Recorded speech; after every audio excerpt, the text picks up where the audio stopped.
The markets have been trapping investors all year. Since the cycle low in October of 2022, we've seen higher lows time after time after time. These lows have been forming on extreme fear, which continue to set up the trap, intensify the maximum pain that we could see in this market. And at the moment, that maximum pain seems to be leading to the upside based on the data. Let's have a look at the latest data coming in from the US, how this trap is intensifying in the US stock market. NASDAQ, S&P, we'll take a look at the metals as well, having a big run here, the biggest run in over 6 months. And of course, Bitcoin as well, as we've just seen another trap play out yet again on a shorter term time frame here for the unsuspecting investor. Make sure you hit that like and subscribe. This is your home of crypto stocks, Bitcoin, and real estate. There is a lot to cover here as we bring you a holistic view of the markets. This is what I've been doing for over 17 years now. So join us here, hitting that subscribe button. All right, guys, let's kick it off. Macro cycle. We are in this stage here. Just a reminder, we'll come back to this as well. You can see the market movements. Things have been happening relatively on cue here, and we're going to lead into this stage of very easy money coming up. We will see one of the biggest collapses in our history, if not the biggest collapse, which is what we're all here to do. We're preparing for that collapse. We want to be making money, the easy money on the way up through the mania, because that collapse is going to be quite severe. Now, of course, on the downside, there can be shorting opportunities. We'll get to that in future videos, but if you are interested, make sure you use a link in the top of the video description, subscribe to our free alpha report, and you'll get other details about how to trade if you want to become a member and other discounts as well. But moving on to the macro side here, this is where we currently sit in the 18.6 year cycle with a mega collapse coming up. So the traps are set now to the upside.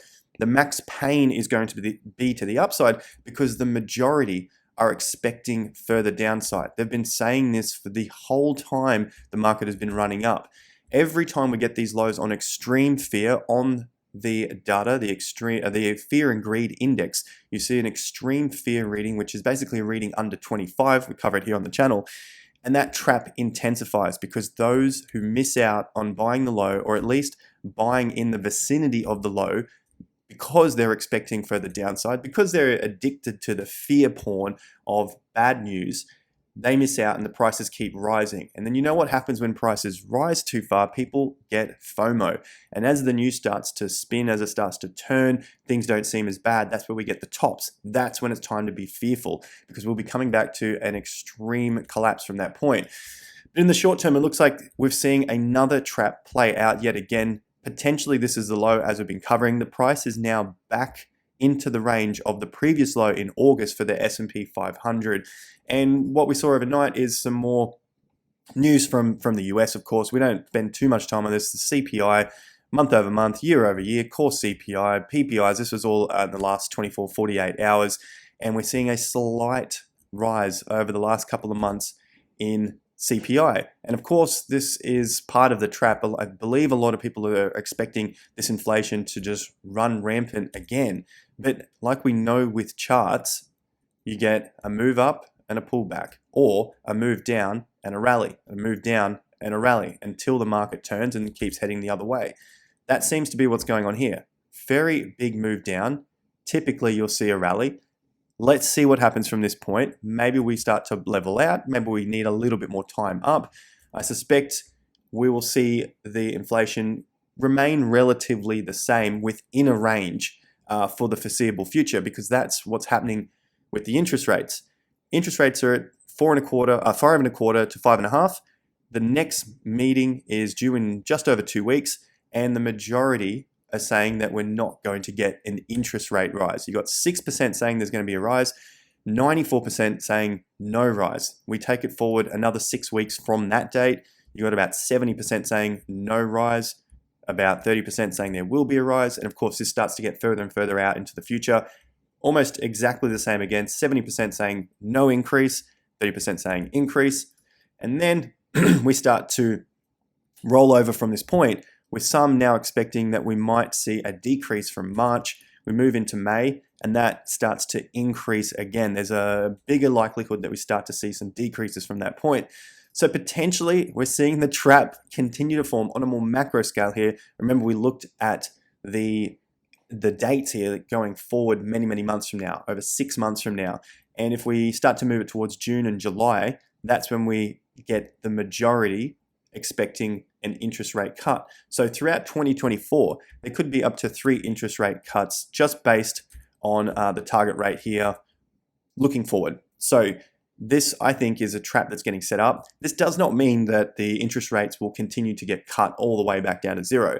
I think we are potentially in an overall interest rate rising market, as pointed out here by Lynn Alden.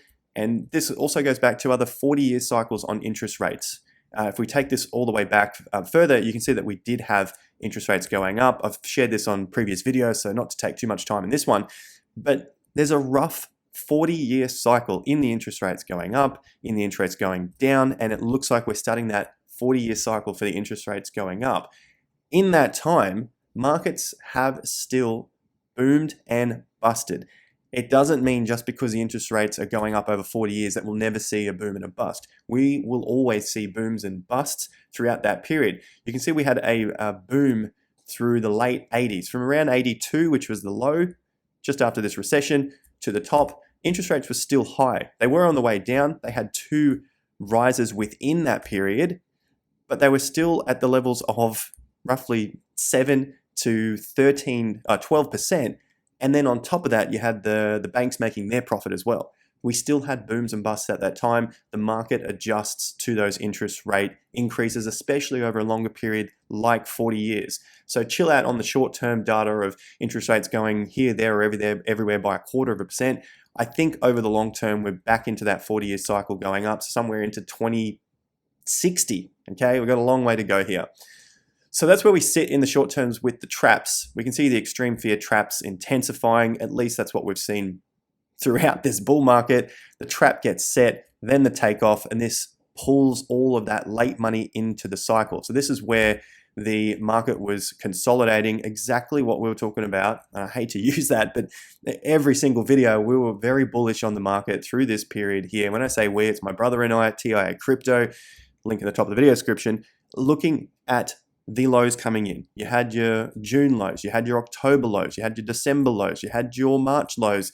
As we pointed out in the previous videos, these are very common times for markets to make lows.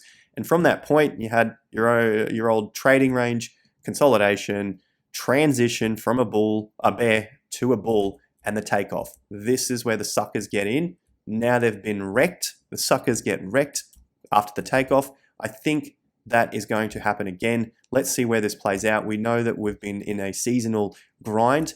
By the time we start to take off and break those tops, I believe that's where the suckers are going to get into the market again. Probably will get wrecked once again. Trap intensifies. Don't be on the wrong side of that. And we continue with a look at the market sentiment. This is that old chart that many people bring up where I believe in this disbelief. And many are still looking at this as being a complacency bounce from the top. We've gone a long time in extreme fear, and that continues to move up higher and higher and higher, which is a little more similar to a depression into a disbelief stage. So we're likely in the disbelief. You do have a pullback. Maybe the pullback comes back to those previous highs, which is absolutely normal. It's got to ruin the most amount of people, that old max pain pushed to the upside, max pain pushed to the downside, and the cycle repeats. The NASDAQ looks like it's in a similar level. As we pointed out in yesterday's video, we were looking for this level to be tested, roughly 14.9 to 15.1. We got back to the 15.1, of course, after the data that was released. But nonetheless, we're back at those levels that we're anticipating because of where the market sits overall. Rejection here at 50, coming back to test the highs, and the market needs to grind away and find its higher lows, I guess, over the next month or two before we start to see that seasonal push to the upside. Now, gold is also finding its way back to the upside after testing the previous low that came in February and March through the banking crisis. And now I call it a banking crisis because prices have increased from that point, which in essence, I guess, means it wasn't as big of a crisis as what the smart money was doing. Now, there was a couple of good comments on yesterday's video. I'm calling everything a nothing burger and doing the old rabbit ears because the markets are saying one thing, The masses, the news media are saying another. The masses news media are telling us the market's going to collapse. The markets, in fact, are telling us that they will go up. Biggest day in over 6 months for gold. If you're a gold player, look out for 1955 as a consolidation, and for more confirmation, a break above the previous tops, which sits roughly at a nice even $2,000. So we're still seeing higher lows, even though we had a triple top for gold. And an overall macro cycle here looks like gold is also heading up. Silver also had a similar day to gold yesterday. It's managed to climb back above the previous low. So that's a good start for further consolidation at those levels to get back higher. But remember, this was the fearful time in the markets on 50% at a roughly 21 US an ounce. And we've seen a solid bounce away from that point. Now, you know what to do next. You either follow the colored t-shirt that I'm wearing, but today is blue, so that might throw a spanner in the works. However, that failing, we look at the 50% level, roughly 2360. So holding above that level, consolidation above 2360 while this is the low, while this low is in play, that's going to be your area for silver to consolidate above, for the bulls to continue to bring that price higher. Now, gold and silver are going up. We're also seeing the stock markets heading up as well, longer term. Are we in a recession? I posted this on Twitter. I know if you don't care about Taylor Swift, that's absolutely fine, but just look at the details themselves. I haven't seen these sorts of numbers in recessions, or regardless of the numbers, how much emphasis there is on profits if we were in a recession and if the economy was as bad as the media is making out. Swift-themed small businesses saw extra profits of 10 to 50 grand. Now, remember, this is 4.1 billion on her tour. Not bad. Stadiums where Swift performed, there were more jobs with better pay than usual. You're not going to see that in recessions. Seattle hotels set a record for single day revenue, records being set. So forget the dollar themselves, just the fact that the records were being set. That will not happen in recessions. This is a survey company surveyed Swifties and estimated that fans spent about $93 million per show. Does that sound like a recession? Let me know in the comments section if you still think the economy is in a recession.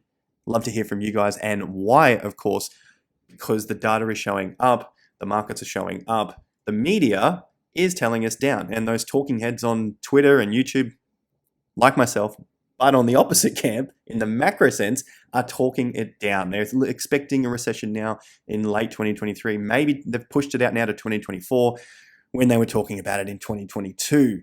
You wait in 2 years, you're probably not going to get it. All right, let's move on to Bitcoin and what's happening over there in BTC land. The SEC, if it doesn't appeal Grayscale Spot Bitcoin ETF, you probably have that information by now, which means that only one thing, we're bound to get a spot ETF very, very soon. But it looks like the market has been trapped yet again on ETF news. Now we're seeing it climb back slowly here. I'm on a very short-term time frame to capture when this news happened. And basically you got the move up, the trap back down, straight back down to where that price was when it first came out. And now we're starting to see that climb. So if this is in fact going to continue, you definitely need to see it get back above where the trap turned down. That price, 27,122 if you're playing on Coinbase. But yeah, look to something a little bit more round, 27,200. But we can even take it back to the 50% level, and that level is at 27,600. So it's a few $100 difference for that extra confirmation if you were looking to play the longer side here for the longer term. So if you're looking to play the long side for the long term, personally, I like that insurance play to see the market go up about 2.5%, consolidate, and that's my insurance play. I forego the 2.5%. I get in later when there is more confirmation, more solid confirmation, and wait for that. Now, we've looked even higher up at the 28,400, which I personally like the most, and that's at roughly 5.5%. So that would be my insurance play. I don't buy at 26,900. I buy at 28.4 or 28.5, pay the 6% difference because the market's gone up. Hopefully it stays around there and consolidates before it moves higher. And that's basically my safety mechanism in case the market fails here at 50%, because we are now bouncing on the 50% from the current low in September to that top there. So should we not hold 26.7? The bears are targeting this level here at 26, and then of course that breaks down. We will probably come back and test these regions in the low $25,000. For many, they're probably wondering, how can the market go down if we're going to see a spot Bitcoin ETF?